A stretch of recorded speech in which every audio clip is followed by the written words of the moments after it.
നമസ്കാരം. Raf talks ഫുട്ബോളിലേക്ക് ഏവർക്കും സ്വാഗതം. ഈ സീസണിൽ ഇംഗ്ലീഷ് പ്രീമിയർ ലീഗ് വമ്പന്മാരായ മാഞ്ചസ്റ്റർ യുണൈറ്റഡിനു വേണ്ടി മോശമല്ലാത്ത രൂപത്തിൽ കളിക്കാൻ അർജന്റീൻ സൂപ്പർ താരമായ അലജാൻഡ്രോ ഗർണാച്ചോക്ക് കഴിഞ്ഞിട്ടുണ്ട്.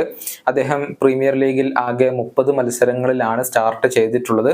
അതിൽ നിന്ന് 7 ഗോളുകളും 4 അസിസ്റ്റുകളും അദ്ദേഹം സ്വന്തമാക്കിയിട്ടുണ്ട്. പക്ഷേ ഈ സീസണിൽ യുണൈറ്റഡ് മോശം പ്രകടനമായിരുന്നു നടത്തിയിരുന്നത്.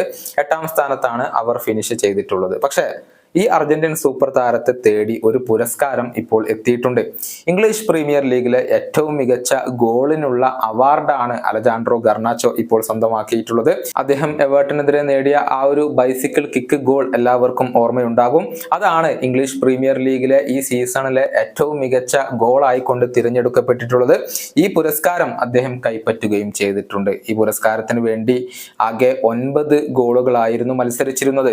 അർജന്റീൻ താരമായ അലക്സിസ് മാക്കാലിസ്റ്റർ, അതുപോലെ തന്നെ അദ്ദേഹത്തിന്റെ യുണൈറ്റഡ് സഹതാരങ്ങളായ Bruno Fernandes, Rashford, Kobbie Mainoo എന്നിവരുടെ ഗോളുകളൊക്കെ ഈ ഒരു പുരസ്കാരത്തിന് വേണ്ടി മത്സരിച്ചിരുന്നു.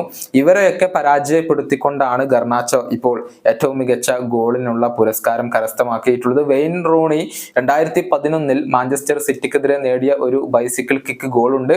അതിന് സമാനമായ ഒരു ഗോൾ തന്നെയായിരുന്നു ഗർണാച്ചോ ഇപ്പോൾ നേടിയിരുന്നത്. 2017 മുതലാണ് ഇംഗ്ലീഷ് പ്രീമിയർ ലീഗ് ഈ ഒരു പുരസ്കാരം നൽകി തുടങ്ങിയത്.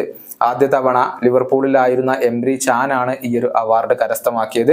പിന്നീട് സൂപ്പർ താരങ്ങളായ മുഹമ്മദ് സല, അതുപോലെ തന്നെ ഹ്യൂമിൻ സൺ, എറിക് ലമേല എന്നിവരൊക്കെ ഈ ഒരു പുരസ്കാരം സ്വന്തമാക്കിയിട്ടുണ്ട്. ഇംഗ്ലീഷ് പ്രീമിയർ ലീഗ് തങ്ങളുടെ ഒഫീഷ്യൽ വെബ്സൈറ്റിലൂടെ സംഘടിപ്പിക്കുന്ന വോട്ട് കൂടി പരിഗണിച്ചുകൊണ്ടാണ് ഈ ഒരു വിജയികളെ തീരുമാനിക്കാറുള്ളത്. ഈ വീഡിയോയുടെ അവസാനിപ്പിക്കുന്നു. കാണാം.